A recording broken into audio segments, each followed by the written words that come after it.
जय श्री राम। हर हर महादेव। दोस्तों, हिंदू धर्म में हम सभी रामायण की कथाओं से अच्छी तरह से वाकिफ हैं। माता सीता, श्री राम और लक्ष्मण जी के वनवास काटने की कहानियां भी हम बचपन से सुनते आ रहे हैं। पर आज हम उन्हीं में से एक ऐसी घटना के बारे में बताएंगे जो आपको सोचने पर मजबूर कर देगी। ऐसे में दोस्तों, हमारे सनातन धर्म ग्रंथों में इस बात का साफ साफ उल्लेख है कि बुरे कर्मों का फल हमेशा बुरा ही मिलता है, फिर चाहे वो इंसान हो या फिर भगवान। और यह तो आप सभी जानते ही है कि मर्यादा पुरुषोत्तम श्री राम ने अपनी पत्नी सीता को एक धोबी की बातों में आकर अयोध्या छोड़कर जाने को कह दिया था। लेकिन क्या आपको पता है कि एक समय माता सीता ने बहुत बड़ा पाप किया था, जिसकी सजा के रूप में उन्हें गर्भवती हालत में अपने पति से दूर रहना पड़ा था? माता सीता ने कौन सा पाप किया था और कौन था वो धोबी जिसकी वजह से माता सीता को वन में भटकना पड़ा था? इससे जुड़ी कथा आपको हमारी आज की वीडियो में जानने को मिलेंगी। इसीलिए वीडियो काफी इंटरेस्टिंग होने वाली है, इसीलिए इसे बिना स्किप किए एंड तक जरूर देखिएगा। दोस्तों, जिस कथा के बारे में मैं आपको बताने जा रहा हूं, उसका उल्लेख आपको रामायण में मिल जाएगा। दरअसल रामायण कई भाषाओं में लिखी गई है।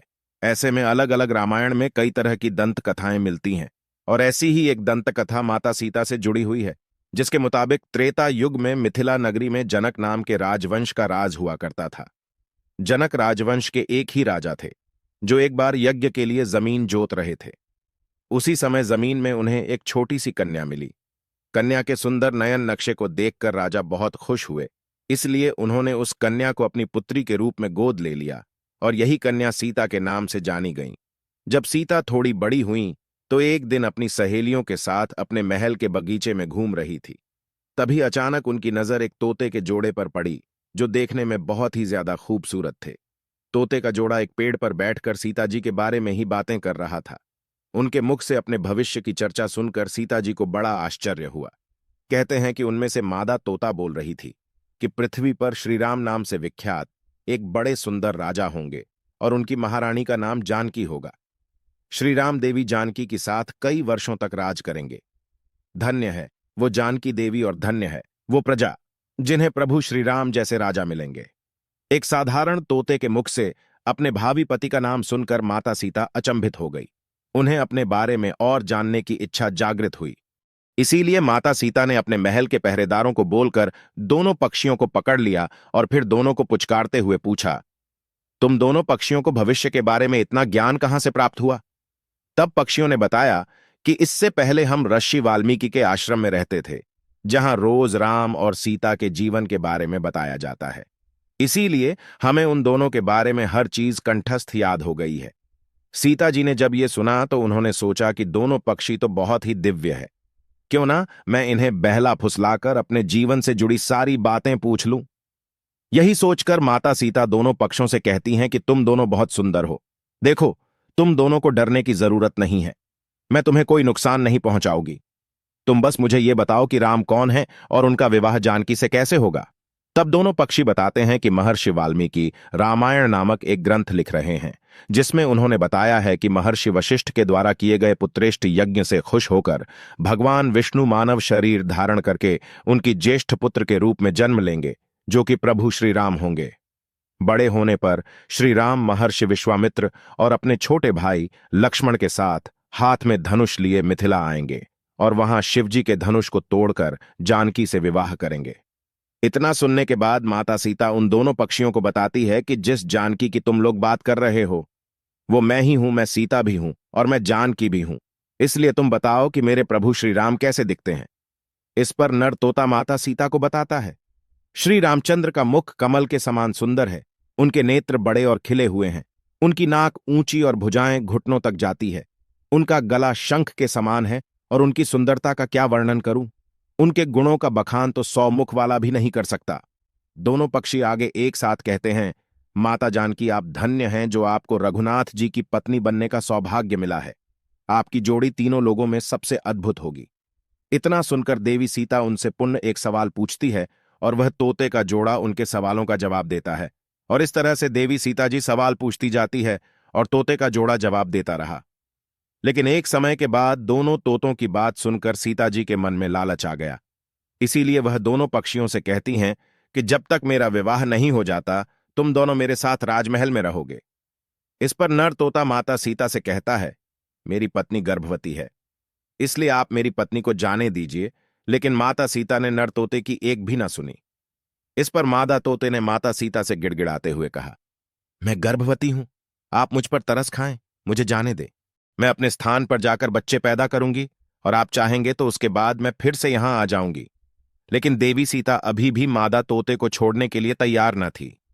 इस पर मादा तोते को गुस्सा आ गया और वह माता सीता को श्राप देते हुए कहती हैं कि जिस तरह तुमने गर्भावस्था में मेरे पति से मुझको अलग कर दिया है, वैसे ही गर्भावस्था के दौरान तुमको भी पति वियोग सहना पड़ेगा।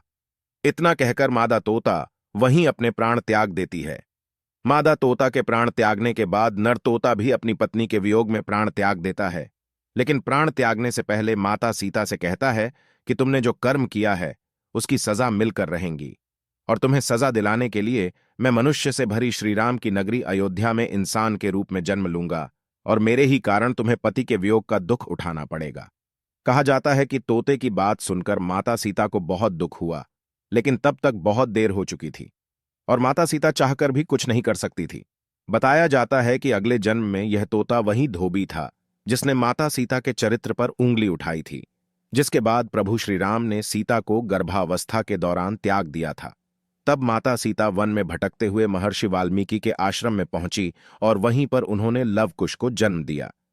दोस्तों, देवी सीता के वियोग की एक अन्य कथा पुराण में लिखी हुई मिलती है, जिसके मुताबिक एक बार नारद जी को अभिमान हो गया कि कामदेव उनकी तपस्या और ब्रह्मचर्य को भंग नहीं कर सकते। जब उन्होंने यह बात अभिमान में अपने आराध्य देव भगवान विष्णु जी को बताई, तब विष्णु जी ने नारद के घमंड को तोड़ने के लिए एक योजना बनाई। और जब नारद मुनि जाने लगे तो उन्हें रास्ते में एक महल दिखाई दिया, जिसके अंदर की राजकुमारी को देखकर नारद जी मोहित हो गए थे। यह सब कुछ भगवान विष्णु की माया थी, लेकिन नारद जी को इसकी खबर ना थी। राजकुमारी के सौंदर्य से नारद जी का तप भंग हो गया। इसीलिए नारद जी अब राजकुमारी को पाने के लिए भगवान विष्णु की शरण में पहुंच गए और उनसे कहा, हे प्रभु, आप मुझे अपना श्रीहरि का रूप दे दीजिए ताकि मेरा विवाह राजकुमारी से हो सके। तब भगवान विष्णु ने कहा, हे नारद जी, कहीं ऐसा ना हो कि आप इस रूप को लेकर बाद में पछताने लगे। दरअसल नारद जी राजकुमारी का रूप देखकर भूल गए थे कि भगवान विष्णु का रूप एक वानर का भी है, और नारद जी के घमंड को तोड़ने के लिए भगवान विष्णु ने अपना वानर रूप ही नारद जी को दे दिया। जब नारद जी राजकुमारी के स्वयंवर में पहुंचे, तब पूरी सभा नारद जी के बंदर वाले मुख को देखकर हंसने लगी, और राजकुमारी ने भी इनके मुख को देखकर उन्हें वरमाला नहीं पहनाई।